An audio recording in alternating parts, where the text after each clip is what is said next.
نحمدہ و نصلی علی رسولہ الکریم۔ عزیزان محترم، میں Muhammad Aslam Dodi, chairman liberal party Pakistan, آپ سے مخاطب ہوں اور آپ دیکھ رہے ہیں liberal party Pakistan YouTube channel. عزیزان محترم، آپ کو پتہ ہے کہ اس چینل کے توسط سے آپ کے سامنے لبرل پارٹی پاکستان کا منشور بیان کیا جاتا ہے، اور میں اس مقصد کے لیے آپ کے سامنے اپنے خیالات کا اظہار کرتا رہتا ہوں۔ آج میں جس موضوع پر آپ کے سامنے اپنے خیالات کا اظہار کروں گا اس کا عنوان ہے افغانستان کو لوٹنے والے لٹیرے۔ عزیزان محترم، آپ کو پتہ ہے کہ liberal party Pakistan YouTube channel آپ کا اپنا چینل ہے۔ میں امید کرتا ہوں کہ آپ اس چینل کو سبسکرائب کریں گے، لائک کریں گے اور شیئر بھی کر دیں گے، تاکہ پارٹی کی طرف سے دی گئی معلومات اور گزارشات آپ کے پاس بر وقت پہنچیں اور آپ ان سے استفادہ کر سکیں۔ عزیزان محترم، امریکی حکومت اور نیٹو افواج افغانستان میں 20 سال تک رہے۔ ان 20 سالوں میں انہوں نے ایسے لوگوں کو اقتدار دیا جو اکثریتی حمایت نہیں رکھتے تھے، یعنی کہ تاجک لوگ اس میں زیادہ رکھے گئے، جن کی آبادی بہت قلیل ہے افغانستان میں۔ افغانستان میں زیادہ تر آبادی ہے افغان عوام کی، تاجک آبادی اتنی زیادہ نہیں ہے، لیکن اہم عہدے جو ہے وہ تاجک لوگوں کو دیے گئے، جیسا کہ امراللہ صالح ہے، رشید دوستم ہے جی، اور اپنے وہ احمد ضیاء مسعود وغیرہ، ان لوگوں کو بڑے اہم عہدے دیے گئے، اور انہی لوگوں نے اچھی طرح افغان قوم کو لوٹا، افغانستان کو لوٹا۔ اشرف غنی تو گو افغان ہے وہ، لیکن اس نے بھی ملک کو بڑا لوٹا۔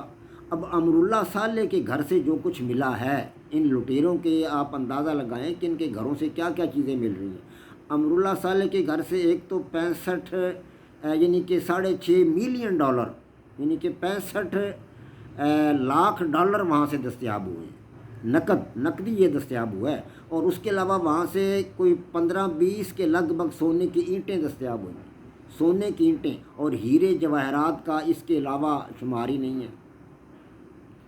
اور اس کے علاوہ اس کے گھر سے کافی سارا انڈین اسلحہ بھی برآمد ہوا ہے جو ہندوستان نے اس کو دے رکھا تھا۔ گویا کہ یہ لوگ ہندوستان کے ایجنٹ تھے۔ اس سے پہلے بھی میں بتا چکا ہوں اور بار بار بتا چکا ہوں کہ یہ لوگ انڈین ایجنٹ تھے۔ اشرف غنی انڈین ایجنٹ تھا، امراللہ صالح تھا، رشید دوستم تھا، جی حمداللہ محب تھا، یہ سب کے سب انڈیا کے ایجنٹ تھے، انڈیا سے ڈالر لیتے تھے۔ انڈیا بھی انہیں ڈالر دیتا تھا اور امریکہ بھی انہیں ڈالر دیتا تھا۔ امریکہ کے اپنے مقاصد تھے، انڈیا کے اپنے مقاصد تھے۔ تو یہ امراللہ صالح کے گھر سے یہ چیزیں برآمد ہوئی ہیں، سونے کی اینٹیں، لاکھوں ڈالر اور انڈین اسلحہ۔ اس کے ساتھ ساتھ اس کے گھر سے شراب بھی برآمد ہوئی ہے، نشہ آور چیزیں بھی برآمد ہوئی ہیں۔ اندازہ لگا لیں آپ کہ ان لوگوں کا طرز زندگی کیا تھا، یہ لوگ کیا کرتے تھے۔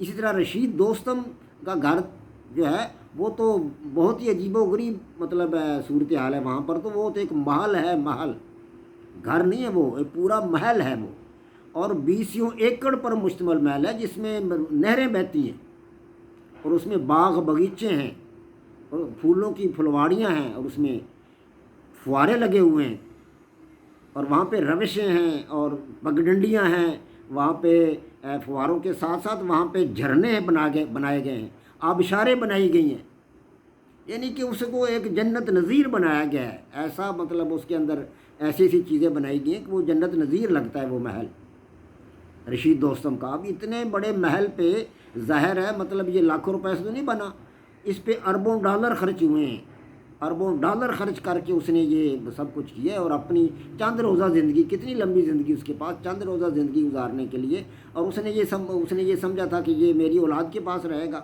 میں مر جاؤں گا تو یہ میرے بیٹے کے پاس رہے گا، میری اولاد کے پاس رہے گا۔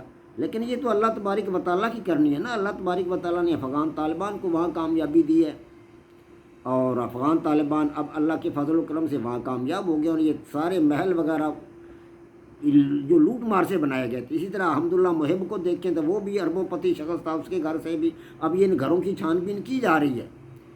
اشرف غنی اور یہ حمداللہ محب، اب یہ ان کے گھروں کی چھان بین اچھی طرح نہیں کی گئی، یہ اپنے ساتھ اربوں ڈالر لے گئے ہیں۔ اشرف غنی کے بارے میں پتہ چلا ہے کہ وہ بریف کیس بھر کر اربوں ڈالر طیارے میں بھر کر لے گیا تھا۔ اسی طرح امراللہ صالح جو ہے وہ بھی بھاگتے وقت طیارے میں اربوں ڈالر، یہ 65 لاکھ ڈالر جو ہیں یا 6.5 ارب ڈالر جو ہیں، یہ تو اس کے گھر سے جو برآمد ہوئے ہیں، یہ تو وہ چھوڑ کر گیا تھا، جو وہ اٹھا نہیں سکا وہ چھوڑ گیا تھا۔ اور سونے کی اینٹیں تو وزنی ہوتی، وہ اٹھا نہیں سکا، وہ بھی ان کو چھوڑ کر چلا گیا۔ اور اسلحہ بھی وزنی ہوتا ہے، وہ اٹھا نہیں سکا، یہ سب کچھ تو وہ چھوڑ کر چلے گئے۔ اور اشرف غنی بھی اربوں ڈالر لے گیا ساتھ اپنے، بوریاں بھر کر لے گیا ڈالروں کی، اور باقی ماندہ کروڑوں کے قریب ڈالر اس کے گھر سے دستیاب ہوں گے۔ ابھی اس کے گھر کی چھان بین کی جا رہی ہے، حمداللہ محب کے گھر کی چھان بین بھی کی جائے، اور یہ جتنے بھی وزراء تھے، جتنے بھی پارلیمنٹ کے ارکان تھے، ان سب کے گھروں پر چھاپے مارے جا رہے ہیں، اور وہاں پر تحقیقات کی جا رہی کہ ان کے گھروں سے کیا نکل رہا ہے۔ خدا کے فضل و کرم سے کروڑوں ڈالر تو یہاں سے دستیاب ہو جائیں گے افغان طالبان کو۔ امریکہ بلا شبہ ان پر زیادتی کر رہا ہے، 10 ارب ڈالر امریکہ نے ان کے منجمد کر رکھے ہیں، ضبط کر رکھے ہیں، اور ان کو نہیں دے رہا۔ امریکہ کو ابھی سمجھ نہیں آ رہی، اتنے کھلے کھانے کے بعد، اتنی شکست فاش کھانے کے بعد بھی امریکہ کو سمجھ نہیں آئی، تو پھر اس کو سمجھ کب آئے گی؟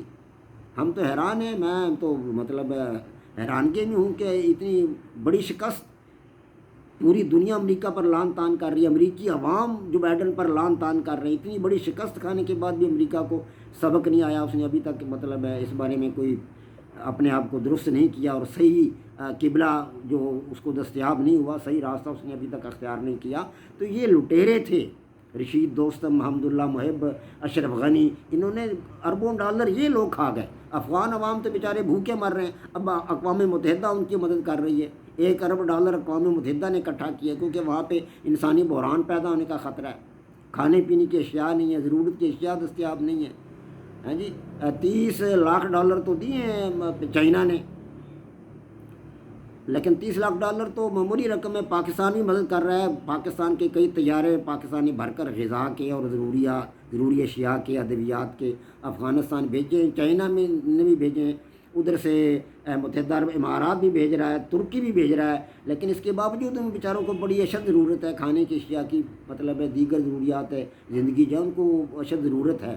تو یہ لٹیرے جو تھے، امراللہ صالح، رشید دوستم، حمداللہ محب وغیرہ، اشرف غنی وغیرہ، قوم کی دولت، ملک کی دولت کے یہ لوگ لوٹ کر لے گئے۔ امریکہ اور انڈیا کو بھی انہوں نے لوٹا، اور قومی دولت کو بھی ان چاروں آدمیوں نے لوٹا۔ اس کے علاوہ بھی اور بہت سارے لوگ ہیں جو پارلیمنٹیرین ہیں یا وزراء تھے، وہ بھی ہیں، ان سب کی تحقیقات ہو رہی ہے۔ تو اللہ تبارک و تعالی ہم سب پہ اپنا فضل و کرم فرمائے، اللہ پاک افغان طالبان کی حکومت کو بہتر انداز سے چلنے میں مدد دے۔ وما علینا الا البلاغ۔ پاک فوج زندہ باد، پاکستان پائندہ باد۔